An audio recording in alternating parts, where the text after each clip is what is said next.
Hello and welcome back to Perspectives. On today's show, we have our usual roundup of stories affecting the Sikh community around the world. And as Putin embraces Modi once more during his visit to Delhi, the West rolls its eyes in collective despair. Meanwhile, Sikh campaigners have successfully prevented Hindutva forces erecting a statue of Mahatma Gandhi in Canada. And here in the UK, pressure mounts yet further as more MPs batter our failing Prime Minister with more letters and questions as to why he still has done absolutely nothing about Jagtar Singh Johal. All that and more on today's show, but joining me as always is our very correspondent in Canada, James Cousineau. Good morning, James. Good morning, Angus, and it looks like it is not just there in the UK, but also here in Canada, where the Sikh community is trying to hold their feet to the fire when it comes to the politicians, law enforcement, and others to make things happen. But you'll have to stick around and listen to what's going on in the world as we continue the show today. But don't forget also to stick around to the end so that you can catch which comments make the grade and which ones get on the show today. We love your comments. Don't forget to keep them coming. Don't forget to like, follow, share, and subscribe so we can get our numbers up. We appreciate all of the work of our viewers who have been sharing the program with others and getting them to subscribe. We're all in it together to get this education out there. So thank you to all viewers who've been doing that, Angus. Indeed, of course, so always a huge thank you to our audience. And in the meantime, James and I together will be bringing you our perspectives on the daily news affecting the Sikh community across the world. And indeed, at the end of the show, we'll take a look at loads of your very interesting comments that have been pouring in. So thank you for those. Right, James, let's get underway. What are you going to start us off with this morning? Well, I thought we'd start on a little bit of a lighter note today. And here in Canada, as I'm sure I know in the US and probably in the UK as well, it used to be a common thing for families to get out at Christmas time and actually go tour, whether it's the small town or the big cities. All of the stores had amazing window displays for the holidays. And that's something that seems to have disappeared over the years. One of the ones in Vancouver that used to be world renowned was the old Woodward store. However, with that said, we've taken a bit of a step back in time when it comes to one of the local film studios, and that is the Martini Studios in Langley, British Columbia, just 20 minutes from where I'm at, actually, and I've been there as an actor, many different shows. And they have decorated the entire backlot studio that's set up as a main town square for different productions. Now, of course, with that, they have done an amazing job to bring together the historic feel of the community during that era with the carolers and the lights and the buildings. And also of note, though, and the reason why I thought this was a story worth talking about, is that they also have the Surrey Food Bank on location collecting donations for the annual food drive for the Christmas season. We know that this year has been a tough year for not only our viewers, but for people all over the world. We know that there has been a recession. We know that people have been trying to... Oh, we've lost our videos there. I don't know what happened. There we go. But in any event, yeah, it has been tough. So this is a twofold event. Number one, it spreads a lot of holiday cheer. It brings everybody together to enjoy themselves in that old era of the town halls being decorated and ready for Christmas, but also to giving to the local food bank. We know that there are many different drives, not only throughout the Surrey Food Bank in Brampton, Toronto, and others around North America and probably in the UK, but also in the Gurdwaras. The different levels of giving within the school programs, all of that, make it tough. And that's going to hit the Gurdwaras as well during this holiday season as they try, as everybody in the community tries to send out the donations and where they can. So it's been a tough year. It's going to be a tough year ahead, I do believe. But again, it's just a great way to take in some real holiday cheer and enjoy yourself, get out and just explore. And I took my family out this past weekend, so I thought it was great to get some footage and share it with everybody here to just give you an idea as to, especially for people that maybe have grown up in India or other regions, to take a look back and see how we used to celebrate as communities and just enjoy it in the community areas, whether it's downtown, town centers, and so forth, as I said. Now, throughout this event, of course, there's caroling, there's everything. If you're interested in attending, it's called Merry and Bright at Martini Film Studios. And again, it's all an outdoor backlot studio. So it is just amazing to check out. But it also, you don't know what characters like Elsa from Frozen are going to be there. So the kids love it, the parents love it, and it was an exciting event. So I hope that you'll do that and support the local food banks in your community at the same time. As we continue on, ladies and gentlemen, there is some breaking news coming out in relation to a story that we spoke about some time ago, and that had to do with the Morecambe soccer team, or football club, as you're called in the UK. It appears that one of the individuals who was actually involved in the marketing and the new development of the public and press relations has been called out by the government and said that he is involved in certain areas of finance for Barbar Khalsa and the Barbar Akali Lar. Now, this means that those organizations, of course, as we know, are labeled as terror organizations in the UK as well as Canada and other nations. But with that said, of course, this individual was acting as a consultant, and people have taken it a bit too far in the link of him with ownership, management, and investors. And the reason why is because as the public relations person and media relations person, as the club went through that transition, he was speaking to different media and other individuals of prominence in the community using the term "we." And that's not uncommon for people a part of a management team when they start to take ownership in something. And I don't mean physical or financial ownership. I just mean the buy-in to relabeling and rebranding, in this case, the football club. Now, unfortunately, this has tied him to the organization and given them a bad PR spin that's been coming out and just announced, because of the fact that not only has he been associated, but now he's actually being sanctioned by the UK government, which means that his assets and other investments, properties, and portfolio content is actually being frozen. And this is of a big concern because it drew a lot of questions about whether or not the team will continue in the National League. Because, of course, we know with the new ownership of the Punjab group coming forward and making that purchase, one of the big things was that there was a lot of unpaid debt, salaries, and other issues when it came to the monetary operations of the team. This should be, again, noted that it is not this individual's responsibility as an owner. He's not a manager. He's not more than a consultant. And therefore, the financial longevity of the team looks solid. The investor team is solid. And yeah, I don't think people should read too much into it. However, of course, we know that that link in the sports world is going to make for sensational headlines. So I thought that it was important that we take a look and really just sort out how this is being linked and could give the Morecambe a bad name when really it has to do with one person who was working as a consultant. Once again, it's important for people to differentiate that. When you look at the India government or other governments, when they're looking at these, what they call terror groups or the Khalistan extremists, these represent, and there are a few extremists out there that want Khalistan that maybe still have some ideological base that's left over from the 80s when the tragedies and the massacres took place, as well as the genocide. However, that represents a very, very small percentage of anybody who's acting on behalf of moving forward for a sovereign Khalistan. These are not the mainstream supporters of the movement. These are not the mainstream people who are active in campaigning. So again, it's a very, very small number, not the masses. And it's just like Christianity. It's just like, Islam and the Muslims and everybody else, is that you're going to have a small number of the extremists.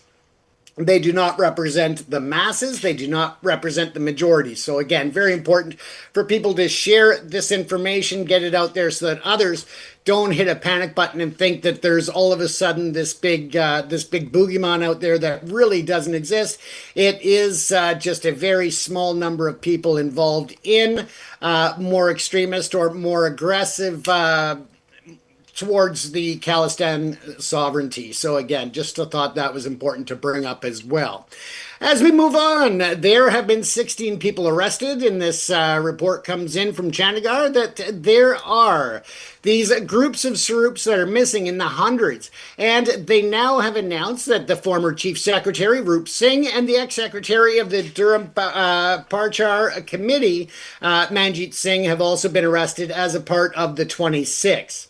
With that going forward, we have the names of the others, but I'm not going to read them all out in the matter of time. But it comes with the, as I said, the matter of hundreds. And in this case, they labeled it as 328 Saroops of the Guru Granth Sahib. And they were under care of the SGPC's publication house in Amritsar.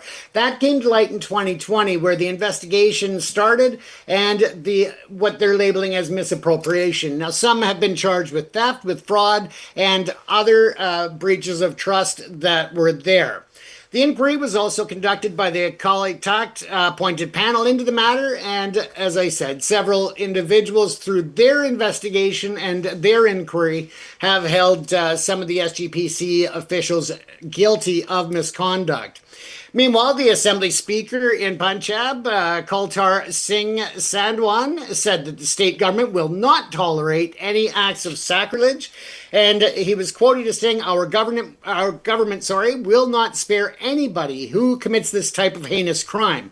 Guru Sahib Ji has guided us to protect all religions across the globe." So again, very big statement, and I think that it's important for people to remember how inclusive the Sikhs are, whether or not you worship any religion or no religion.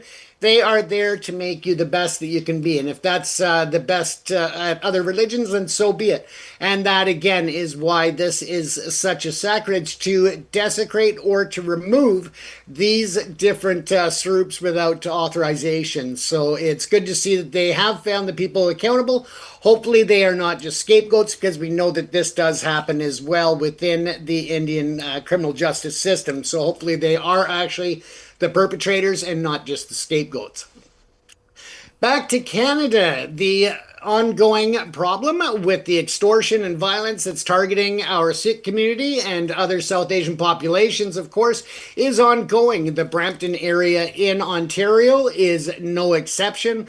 They are holding different events, and the first one, of course, happened yesterday, and that was to confront law enforcement, politicians, and others to hold their feet to the fire, as I said earlier, and really have action taken that's going to be tangible, that's going to be long-term, and it's going to have teeth. And that is the big concern, is that a lot of the Sikh community are feeling left out in the cold. And no pun intended with it being wintertime, but they feel that they are being abandoned by those who are supposed to be protecting the community. And of course, we can look at not only the increased number, even as law enforcement is putting more resources into this. Again, the numbers are increasing within the Brampton region. Not only are the different organizations, the Gurdwara Society of Ontario, and I probably got their name wrong, but that's essentially who's looking at this, as well as the Sikh Federation and the World Sikh Organization, are all coming together for these series. It's not only taking place in Brampton, that was the one that took place yesterday, however, upcoming on December the 13th at the, I believe it's the Venice Banquet Hall in Calgary from 12 till 3 p.m. They will be holding another town hall meeting, and then one, of course, here in Surrey at the Civic Hotel, which is located next to City Hall. And that will take place on December the 14th from 1 p.m. to 4 p.m. And I will be be in attendance. I've already confirmed my attendance at that event, so we'll bring footage from that from the Surrey event as well, Angus. And yeah, it just seems that everybody's feeling still, quite concerned about their safety, about their family safety, and much more when it comes to the problem of the transnational repression that's hitting Canada. And of course, that goes without saying that people are still upset with Mark Carney and other government officials who have been meeting and advancing trade talks with Prime Minister Narendra Modi instead of holding him accountable for his government's involvement in the transnational repression that's taking place here in Canada, Angus. Yeah, I think it's interesting you using the words the Sikh community feeling a little bit left out in the cold, apart from obviously the obvious seasonal pun there. Well done on that one. I think it's very indicative of this game of global geopolitics that's going on, that's being played out at the moment. And I think, yeah, the clue really there is Mark Carney. And again, regular viewers of the show know certainly my feelings about Mark Carney. And sadly, I think the Sikh community are a bit of collateral damage in what's going on a global basis, because we actually, ironically, we have very much the same sort of issue here in the UK with Keir Starmer, and in France, Macron. These three, well, certainly Macron and Starmer, and certainly in Germany, I think it's Merz. These guys are effectively World Economic Forum place people. They are known to be affiliated with the World Economic Forum, and as a result of that, they are following this sort of globalist agenda. Now, this globalist agenda is there's no conspiracy. It's pretty clear what's going on to anybody who follows current affairs. And unfortunately, it is the minority communities like the Sikh community that are collateral damage in this, because of course India forms a pretty crucial part of the WEF agenda. And clearly they want trade deals. They want to bring India into the fold. They obviously see it as a huge market to boost global trade, etc., etc. So, of course, as I say, the collateral damage of that is human rights globally, because, of course, these issues of human rights that we talk about on a daily basis are conveniently brushed under the carpet. Who cares about the Sikh community? They're only a small minority. We care more about making our billions or trillions through global trade, etc. So, unfortunately, that is just, it's a sad indictment of where we are. And I predict here and now that I think Q1, Q2, the first 2 quarters of next year, will be very, very interesting times in global politics. I think there is a huge upswelling of public dynamics, let's call it, that is certainly swirling beneath the surface. The people of Europe, I know certainly here in Europe, are deeply, deeply unhappy with many things. There are many big issues which are really swirling beneath the surface, and they're only just bubbling up here and there, little symptoms of a deep unhappiness amongst the populations. And as a result of that, we do know that Keir Starmer here in the UK is the most unpopular Prime Minister in history, and not just Prime Minister, the government itself, the whole group of them are the most unpopular government that we probably have had in British history. So again, there's even talk of civil war here in the UK across social media, and that isn't just light banter going on. There's actually genuine feelings that there is something serious going on beneath the surface. That we're noticing the same in France, we're noticing the same in Germany. There is this almost authoritarian clamping down going on, and I think there's an element of this going on across in North America as well. So I believe, and there's certainly catalytic events that are, I think, on the foreseeable horizon in the first half of next year. And I think there's going to be some very serious, significant changes in global world affairs and global structure, let's call it, the structure of global governance in the first half of next year. So you heard it here first. We will see. But anyway, I'll talk about Modi and Putin, because this is all linked, of course, to how on earth we treat Narendra Modi in India here in the West with the democratic nations, and I'll talk about that in a moment. But I want to jump back to, and just completely change the subject, back to the Morecambe story, the Morecambe Football Club.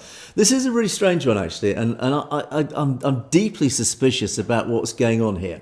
Because we often talk about how Hindutva, the Hindutva forces are deeply infiltrating Western institutions, whether it's the media, whether it's industry, whether it's academia, or whatever. We do know Hindutva is hugely resourced and is hugely powerful in terms of spinning the narrative. Now, this story of Morecambe FC, on the face of it, it seems pretty clear cut. That this was a football club that was failing, that was saved by a bunch of philanthropic Sikhs who had deeply cared about Morecambe football. football club. It's a small town, Morecambe. It's a lovely town up in the northwest of England, and the local fans really deeply passionate about their club. Welcome the Sikhs, well done to the Sikhs who philanthropically came in and saved the club.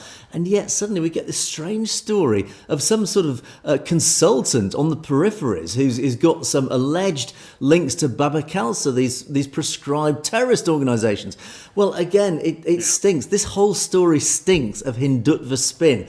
Because apart from the fact, Baba Khalsa, technically it exists. It is not an active, as far as I'm aware, it is not an active terrorist cell. I certainly see nothing across any media anywhere about any actual operations or activities of Baba Khalsa. It might technically sit on the British statute books as a prescribed terrorist organisation, but in terms of its effectiveness, its existence, it's as you said, James, it's on the peripheries. I think it's not even just on the peripheries. I think it's almost non-existent.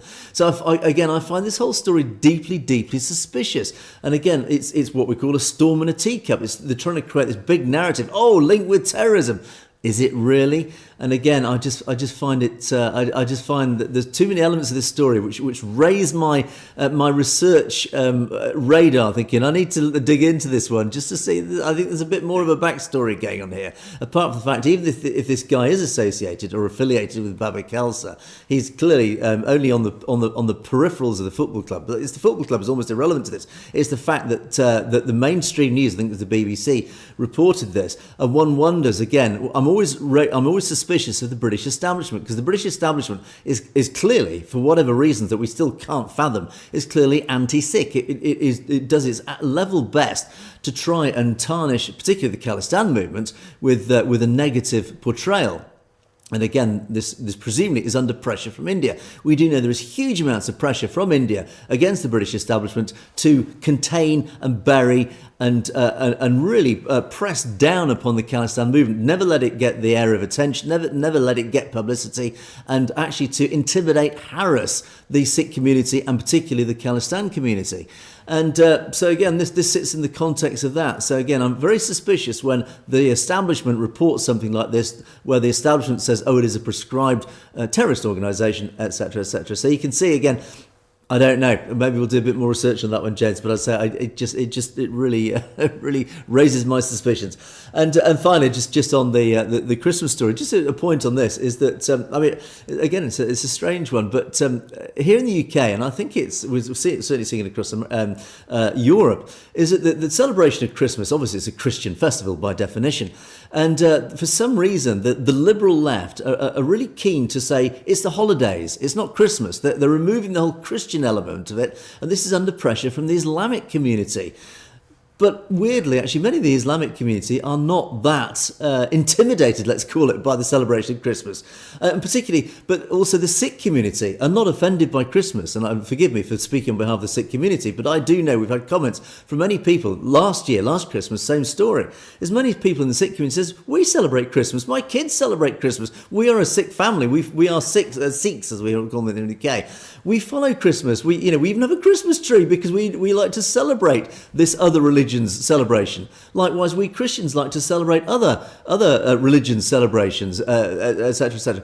So again, there's this weird sort of self-destructive element here in Europe where, again, it's usually the liberal left feel they're so delicate and so scared of offending, particularly the Islamic population, that we're even trying to de-Christmas one of our own Christian festivals. Baffles me, James. But anyway, it's lovely to see this. But of course, it is also linked with charitable giving, which again runs parallel with the Langar and the Saver of the Sikh community, who obviously are always there helping from a charitable platform, the homeless, the needy, etc. And it's lovely to see in that amazing studio lot, that amazing sort of thing to see. And again, it's lovely to see this. And I've no doubt that Sikhs in Canada, in the region, will be celebrating just as much, James. Absolutely. And yeah, it's becoming, it started about 3 years ago, I believe it was, and it's really becoming a favorite in the community for people to get out and just celebrate together. And you'll see people from all different nationalities. And I think that's a big part of it too, Angus, is that it's become not only a religious holiday, but just a cultural event that everybody, just wants to share the joy with each other, to bring happiness. And that time of year where in this day and age. I mean, anything that can bring communities together, anything that can bring joy to the masses, I think is really a welcome thing, no matter what religious background you're from, no matter what country you're from, or, it doesn't matter. I think that that's the bigger picture is unity. It is, and as I often say, I just love recounting that one of the fundamental principles of Sikhi is not to be offended or to try and recruit other people to the Sikh religion. It is to celebrate other religions. It is to help, example, Christians be better Christians, Muslims to be better Muslims, etc., etc. And that is why Sikhs are quite happy to celebrate another religion's festivities. Why wouldn't you? Because again, it's just part of that wonderful Sikhi principle. So. Anyway, let's move on, James, and I'm going to talk about the Modi-Putin meeting.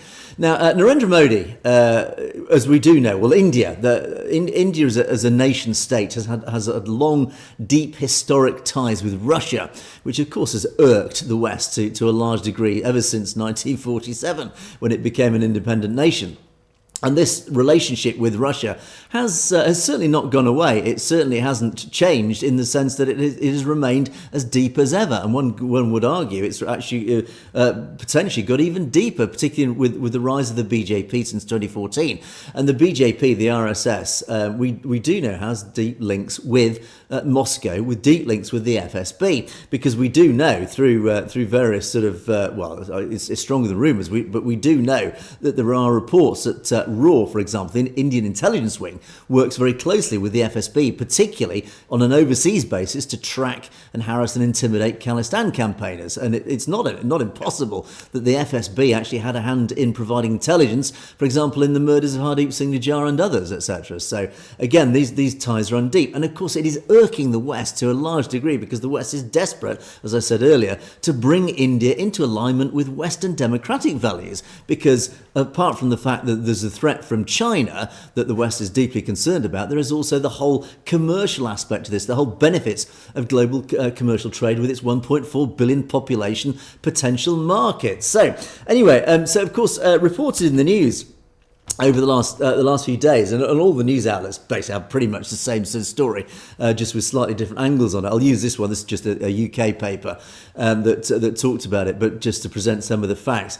And Modi, again, this is a bit of a clickbait title, this one. Modi says India not neutral in Russia. In fact, what he actually said is the not neutral is that we take the position of peace between Russia and Ukraine. So again, it's a bit of a clickbait title. Anyway, but as this paper reports, Modi declined to criticise Putin's war in Ukraine as he welcomed the Russian president to New Delhi on Friday, so saying only that his position is for peace. So again, that's a bit of a non-story, that in itself. But India has, of course, unsurprisingly, been under a huge scrutiny from Europe and North America for its purchase of Russian oil since the war in Ukraine. Now, we do know that India has been, against international sanctions, has been purchasing large amounts, billions of dollars worth of Russian oil. And by doing this, they have been feeding the Russian war machine against Ukraine. And of course, the United Nations, with a few exceptions, has of course boycotted and sanctioned Russia, have tried to prevent any nations buying Russian oil, because it is that purchase, it is that commercial trade that is financing the Russian war machine. Now, India has continued to buy discounted Russian oil. And what's even worse about this, and again, the Indian people seem to be oblivious of this, it's Russian billionaires that have been buying Russian oil at a discount and then reselling it into the global markets at a vast profit. Now, the Indian people aren't benefiting from that. It is the Indian oligarchs. It is the Indian billionaires who are benefiting from this. And likewise, the West obviously know this is going on. And likewise, this is, again, not just funding the Russian war machine, but it is also funding the Indian billionaires. So again, it raises whole questions about the morality of the Indian state. Now, and of course, the warnings have come from Washington across, and also from the European Union, that it is keeping Moscow's revenues afloat. And even Trump has imposed his tariffs, an additional 25% on Indian imports, taking the total to 50%. So huge tariffs, again, just to try and punish India. And what is India doing? It is actually embracing Vladimir Putin. So it's clearly not working. As I said, these ties run deep. India is not a signatory of the Rome Statute of the International Criminal Court. Now, that criminal court has indicted Vladimir Putin as a war criminal. So there is an obligation for any nations that if Vladimir Putin sets foot in your nation and you are a signatory nation of this statute, you are obliged to arrest Putin. Now, India, surprisingly, I say that slightly tongue-in-cheek, is not a signatory to this statute, and therefore Putin can safely set foot in India knowing that he will not be arrested by his mate Narendra Modi. So, and then this article continues that Mr. Putin was received by the Indian Prime Minister. And here again, we talk about the ties running deep.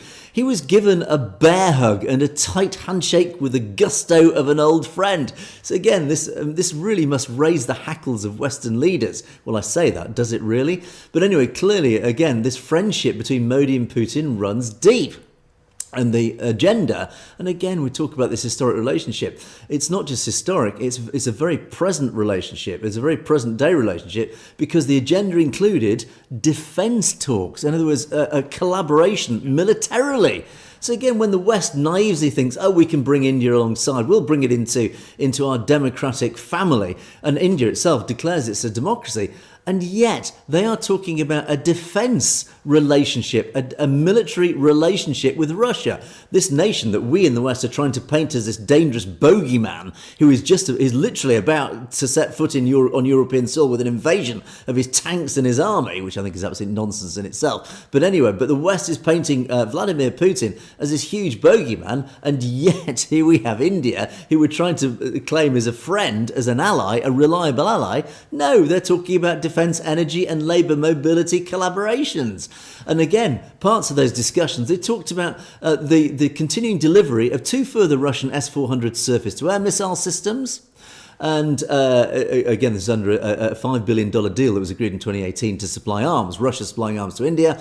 And likewise, they signed a pact in February to improve military cooperation, exercises, port calls, disaster relief assistance and logistics supports, and of course, upgrading India's Russian-made Su-30 Mk-1 fighter jets, accelerating deliveries of critical military hardware, etc., etc. In other words, this complete naive position of the West with India, it unfortunately is belied by this issue that most of the Indian military was actually supplied and constructed by Russia.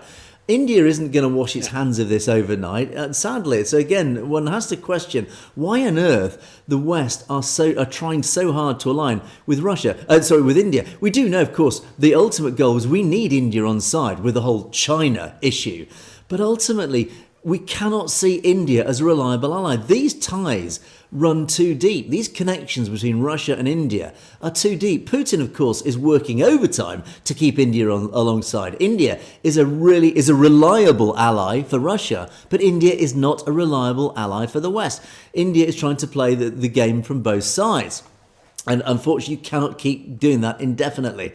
Unsurprisingly, this article, like many did, referred to this diplomatic crisis that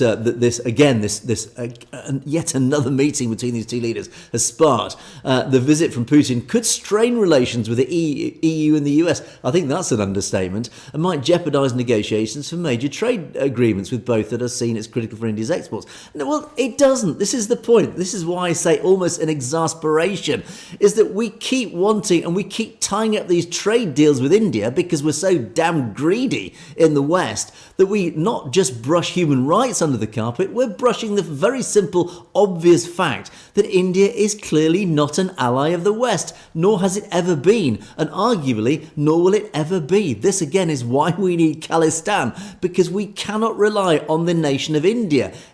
India is irrevocably tied to Russia. When will we wake up to that fact? And it says, experts have said the grand hosting of Putin in Delhi conveys a message that India is standing by its long-standing strategic partner and defence ally. What more can I say, James? That it's there in black and white. When will the Western leaders realise this? And when will all world leaders look at this and say, okay, now, of course, we know that India has been supplied with military equipment for generations when it comes to the supply out of Russia. However, I think that what's really important in this day and age with the technological advances is that Russia, in supplying these jets, just as the US supplying to certain nations, they are holding back a certain percentage of that technology or ability on those aircraft. So of course they can't become a threat to themselves. They, don't want to sell equipment that's going to be later at some point if there was a turning of the political tides. They don't want to have that weaponized against them, and therefore they have that control. Or even looking at it from a further standpoint, is do they have the ability to shut down this military equipment, the fighter jets, the submarines, and all of these different parts of technology? Is there a back door into the tech that allows these foreign nations to not only monitor and gain intelligence, but also just to shut down the entire fleet and entire operations that that aren't being detected? That is a risk. It may not be happening yet, but I guarantee you that it is a risk that all nations need to really wake up to and be more cognizant of in negotiating these new technologies, and how much of it is controlled by their own nation in the development, in the manufacturing, and in all of the technology spaces as well.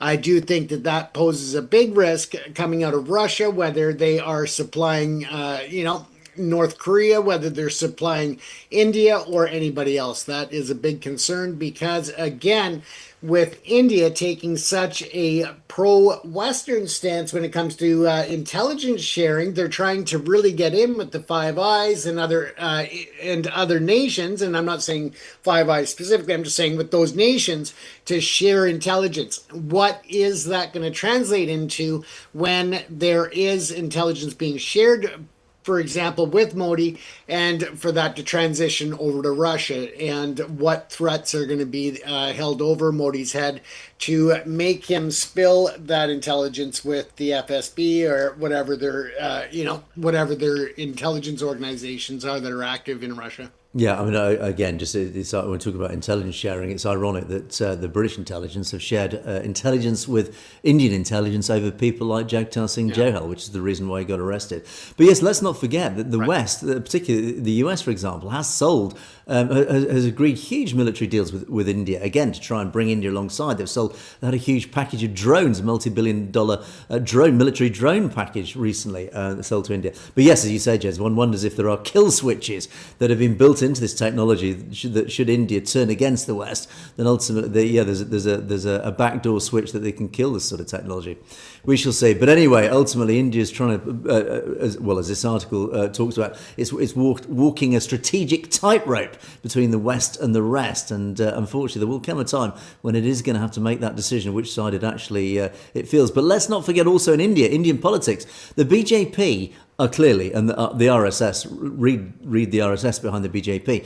The RSS is aligned with Moscow. But sadly, the Congress Party, which also is the party of the Gandhi dynasty, is clearly aligned with Moscow because of the historic ties, for example, with Indira Gandhi, who we know was as a teenager visited Moscow on a regular basis. So both key parties, both largest parties in India, are deeply aligned with Moscow. So again, nothing's going to change. Which again is why we always argue the only solution to this is Khalistan. So anyway, let's move on as clock counts down. A quick story here in Huntsville, over in your neck of the woods. This is quite an interesting story that just popped up. It's just a small story, but we'll talk about grassroots activism. In just a few days ago, it was announced that Huntsville, this sort of small town, has rejected the donation of a Mahatma Gandhi monument. Now, there's a lot that went on behind this story, but basically, the story's as it stood, there will be no statue of Gandhi in Huntsville after its local council reversed the decision amid a wave of public backlash. Now, a few days ago, there's a town council meeting. They suddenly announced, after many years of this thing had been planned, that they were going to reverse their decision. because there'd been a bit of an outcry locally. Now, what was that outcry? Now, we do know, of course, that India, and particularly Hindutva forces, are really pushing this whole Mahatma Gandhi sort of story. And regular viewers of certainly my podcast with people like Bhajan Singh Binder and Dr. Singh Grewal, when we've talked about Mahatma Gandhi is not this nice, warm, peace-loving character that is portrayed by the media. He had a very powerful PR machine that created this completely false image of who the man Gandhi actually was. There's a really dark story about Mahatma Gandhi, apart from his sexual proclivities, which have been referred to regularly, which I would say in and of themselves quite concerning. The fact he was also a racist, and this is the key to this element, is that when he was a young man working with the British state, he was posted to South Africa, and he was well known as a racist, an anti-black racist, and the language he used was really offensive. Even at that time, it was really offensive against the locals. So, as a result, a local group of activists, and I'm delighted to say that one of my regular former podcast guests, Bhajan Singh Binder, was amongst this group, is that they established the Gandhi Statue Ottawa project. And they came up with this plan. Okay, they knew that the local council had been approached by the Mahatma Gandhi organisation, whatever they call themselves, to put up the statue. So they said, we need to stop this. We have to stop this. So they got together. They created this project, this plan to stop it. And what they said, okay, the steps that we need to do is we need to find all the various black community groups in Ottawa, make them aware of what is going on, make them aware of, firstly, the fact that there's a proposed statue of Gandhi, and obviously what Gandhi stood for. And once they agree with our view, is that as a group, as a combined activist campaign group, we will then approach all the city councillors and make them aware of who Mahatma Gandhi actually was and how offensive this is to all our communities here in the region. So the bit of the backstory, the motion was actually passed back in 2008. So again, this is how long ago it was passed, and it was due to be unveiled in the summer of 2009. But it's taken that long to actually commission the statue, get it built, and then get to this point. So again, it's quite a historic story. So what they did, and they this is the actual original motion that was passed by the city council. Mahatma Gandhi societies have erected such statues in major cities around the world, and therefore we passed the motion that we would like one in Huntsville. So these are all, this is the document. I managed to get my hands on the document, this project document of the campaign group. And they said, right, these are all the councillors in Ottawa that we need to approach to make them aware of what's actually going on here. And so there's a long list of councillors with all their contact details. Likewise, here's the long list of community associations and organisations that represent the black community in Ottawa. So these are all the organisations that we need to approach, make them aware, and get them alongside onto the campaign. So again, this long list of groups that they approach, whether it's Nigeria, there's Ghana, there's every African group just about there represented. So they, as a combined group, then lobbied the councillors. This is the current members of Mahatma Gandhi Society of Ottawa. So these are the people who were pushing this statue. And I'm delighted to say, as that previous report said, is the campaign. And again, I always talk about how effective grassroots campaigns can be. They prevented this statue from being placed up, primarily because they made the town council, the city council, aware that Mahatma Gandhi is not the figure that this group, the society, claim he is. He is actually a racist and a guy who really is not the sort of person that you would like to publicly display, because he is deeply offensive to many of our minority communities in the city, James. Absolutely. And I think that that's one of the big things that technology, as we were talking about technology advances and the negativities of it, I think that this is a story about the positive impacts of technology and how you can reach out to the mass number of people. And not only through politics, but as all of these different community organizations can come together and be aware and educate the broader community on the historical negativities that surrounded Gandhi, that people just have been, they've been gaslit over the years, over the generations even, as to who Gandhi truly was. And technology has given them this opportunity to come together and educate the public to say, no, hold on. What you're not seeing is, as you said, Angus, he had an amazing PR team that really made him out to be this hero and this, godlike character almost. It is definitely good to see the community coming together and standing in solidarity to say, no, not here, not now. Absolutely. So well done to that campaign group for a very successful campaign, and again a very sharp lesson to all of us who campaign, that these things really can have an impact. Finally, just a quick update on Jaggy. The Sikh Federation reported in the last day or two that they've really been pushing this campaign to try and get, again, talking about grassroots, to get grassroots people in the community and even outside the community to write to their MPs here in the UK to pressure their MPs to do something about Jagtar Singh Johal.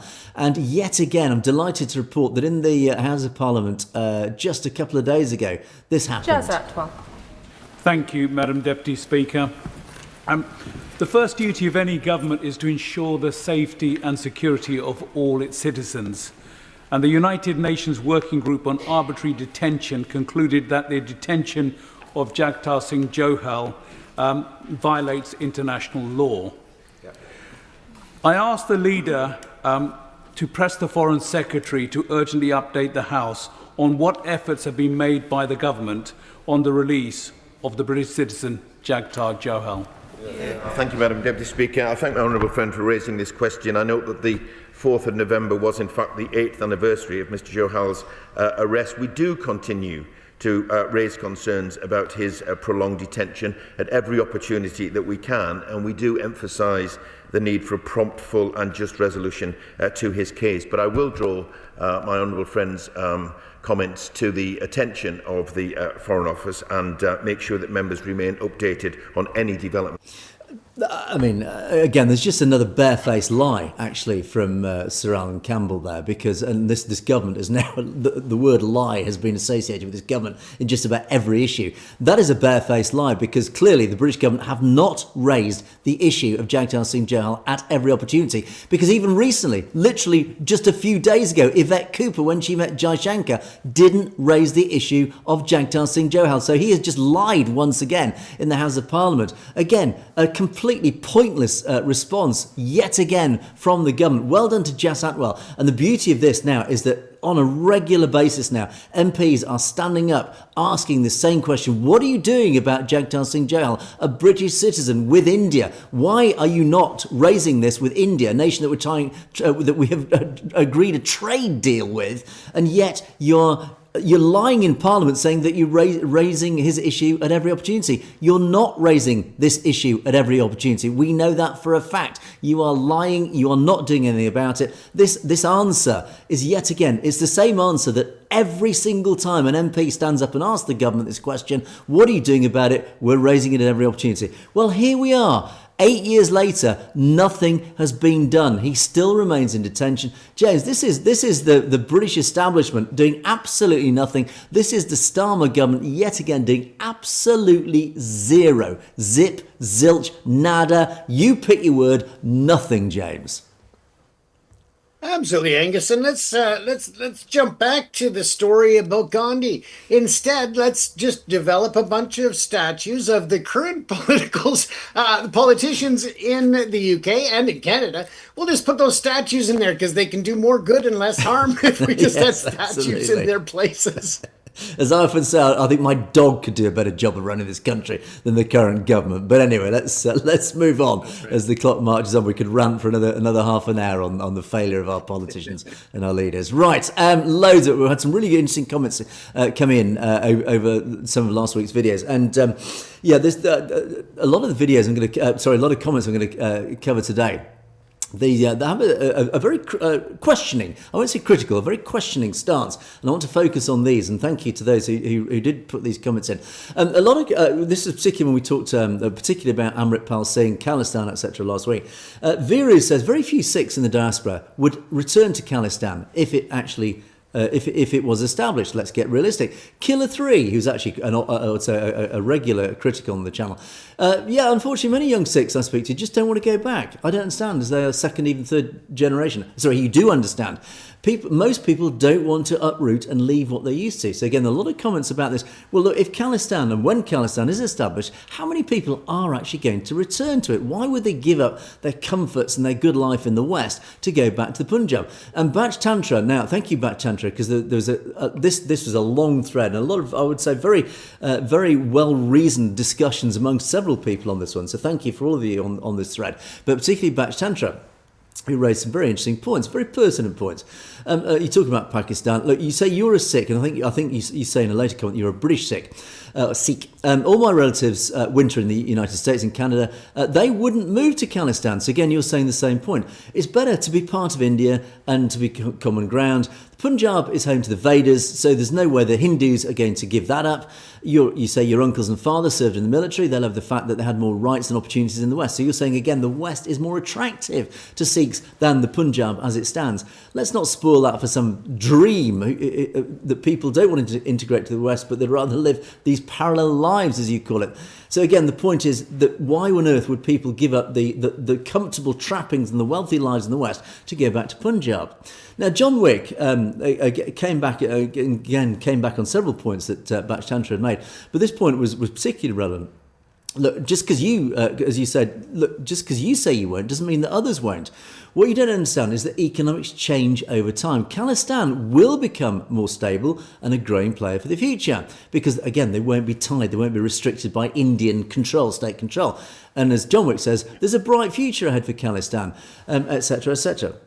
Now, I think the point being made here is, look, and to sum up the whole point is, why would Sikhs here in the West leave the comfortable West and move to Punjab, which at the moment is a state, a region that is in sharp decline? That's a good question. Well, the point being raised, particularly by John Wick here, is you can't judge Khalistan by what it is today. The reason that Punjab is in the state it is today is for this very reason that we're campaigning for Khalistan, is that it is deliberately being run down by the Indian state. The Indian state has a very clear agenda to destroy the Punjab, to undermine the Sikh community, to Hinduize the Punjab. That is why people, certainly in the West, Sikh community don't want to go back to Punjab. That is why they're in the West in the first place, is they have fled what the Punjab has become. Whereas Khalistan means that whole area will be governed by the Sikh community, by the people of Khalistan. Therefore, they can build it. Let's take Israel as an example. Israel, when it was first established, was not exactly the most attractive place to be. But you look at Israel today, that is what Khalistan will be.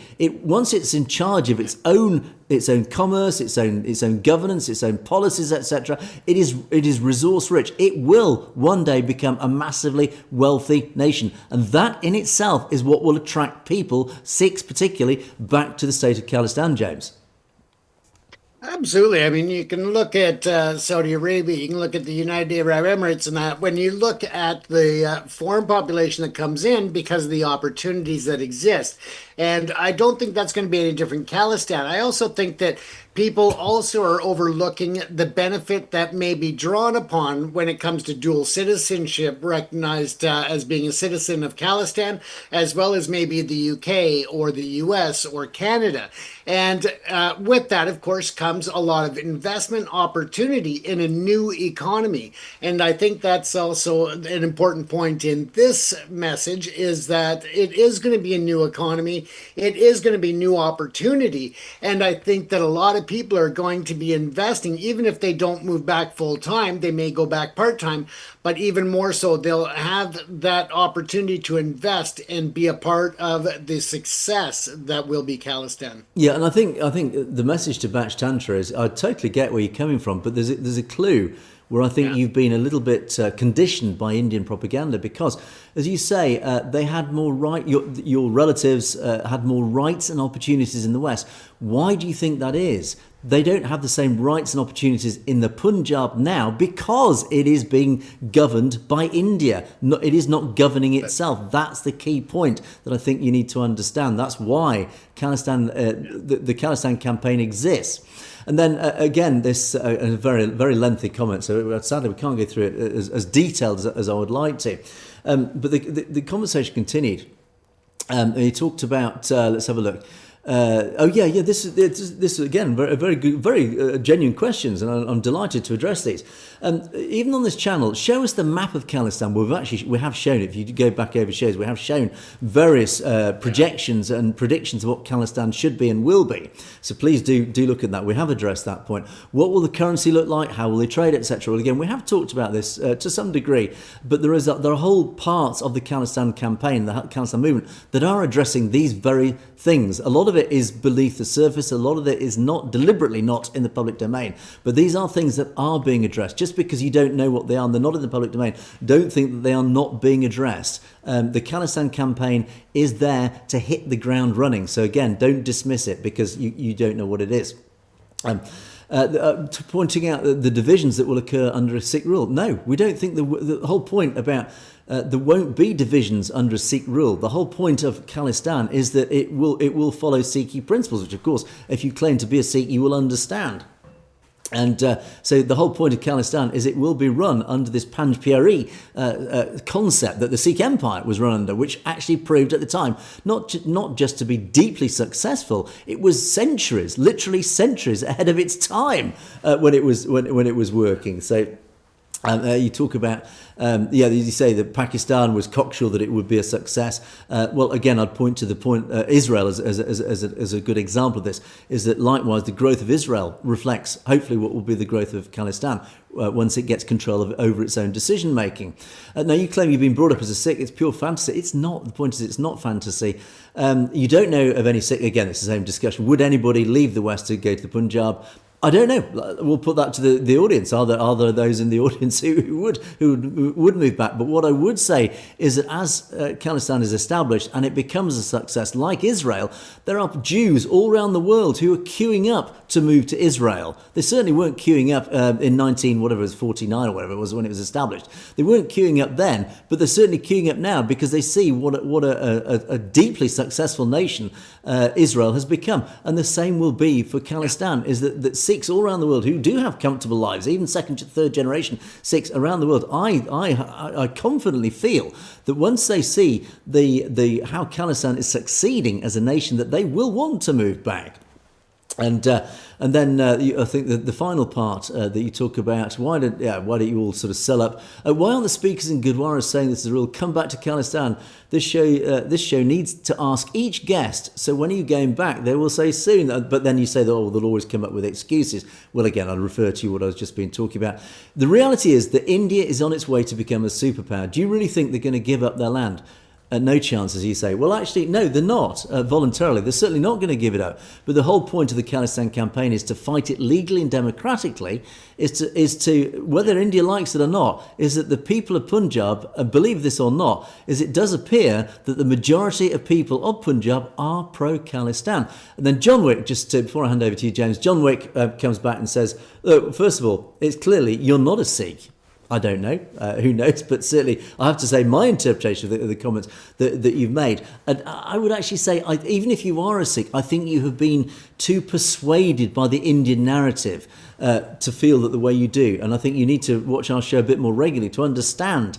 And we don't see India as a bogeyman. We see the Indian BJP RSS ruling elite of India as the bogeyman, as you refer to, use that word.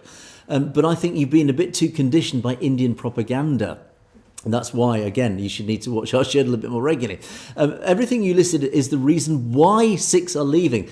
Again, John Wick replies perfectly on this, saying that the reason the Punjab is in the state it is, and that's why Sikhs are leaving the Punjab for the West, is because of India. This is the very foundational reason why we're campaigning for Khalistan, is because it is being wound down by the Indian state, etc., etc. So anyway, my final sign-off on these comments is thank you to all of you who contributed to that very long, interesting thread, particularly to you, Batch Tantra. Thank you for your very relevant and very genuine questions. I think they are the right questions to ask, but I hope we've answered them. And certainly John Wick came back, I think, very robustly answering, I think, all your points there. But yeah, the question is how many Sikhs would return to Khalistan? I think it will be a trickle to start with, but as Khalistan rises in success, I think that trickle will become a vast stream, James.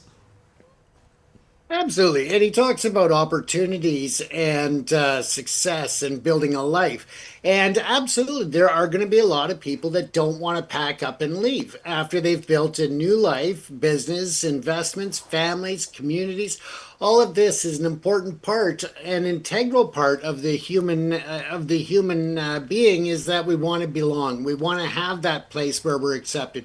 But I think that what's being overlooked here is the opportunity for those who are in the Punjab now, as it becomes a Khalistan sovereign state. The opportunities are going to be exponential also for foreign investment.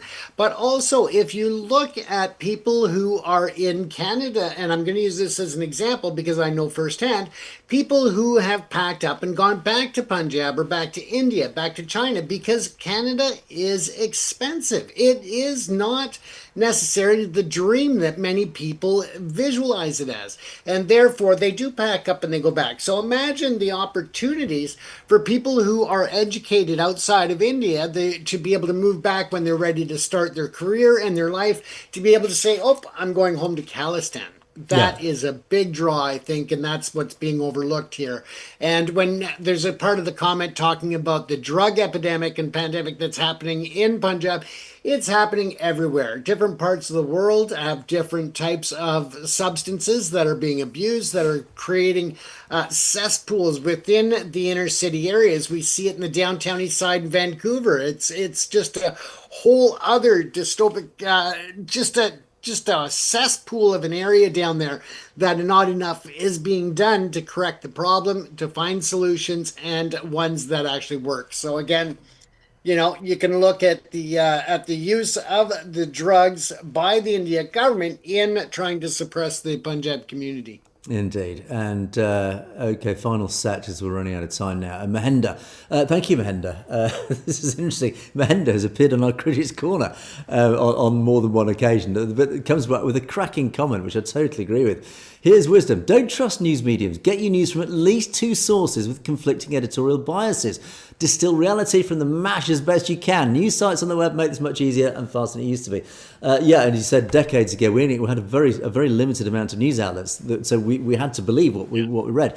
Now the choice is massive. So absolutely, I totally agree with you on this, Mahender. Is you must go out and try and corroborate everything that you read. Don't believe everything you read or hear or see. Is try and find other sources and try and come to your own conclusions with as you say, this mash of news, James. Absolutely. We've covered the disinformation, the misinformation, and the outright, propaganda of all different nations, including India, but all others as well. So again, watch those old shows or the previous shows in our archives, because it really highlights the necessity to get your source of information from reliable sources, not just one. And we've covered, the echo chambers and the left, the rights, and so on and so forth. So again, check out some of our previous episodes to really highlight that if you have questions. Absolutely. Thank you for that comment, Mahender. And President, this is a really nice comment. Thank you for this. Our dedication to honest, fearless and ethical journalism is truly commendable. And as you say, it's so hard these days with so much misinformation to actually get the truth out. Well, we do our best, James, don't we? Absolutely, and we may on occasion get it wrong, but that's where we appreciate and respect all of our viewers who reach out and say, hey, you got that one wrong. So then we go back and we fix it. So exactly. Again, we're not perfect, but we are working hard to try and do it. And we appreciate the comments that acknowledge that we are getting through. Indeed. And as always, a huge thank you to our audience for all the efforts that you put into the show. And the final sign-off goes to Jagtar Singh Johal with an absolutely heartfelt Khalistan Zindabad, as indeed we always happy to endorse that very statement. But yes, that is it for another day. Thanks so much to our audience. Thank you for all the comments. As I say, there's been some great comments, particularly last week. So thank you for all the effort that many of you put into those very long, well thought out comments. Are very much appreciated. Do keep them coming. Do let us know anything that you'd like us to talk about. Don't forget you can message us directly at message@satledgetv.com if there's anything you want to bring to James or my attention directly. But that's it for another day. Thanks so much for watching. It is a goodbye from me. It is a goodbye from James. Stay safe, everyone. You have, of course, been watching Perspectives. We'll see you next time.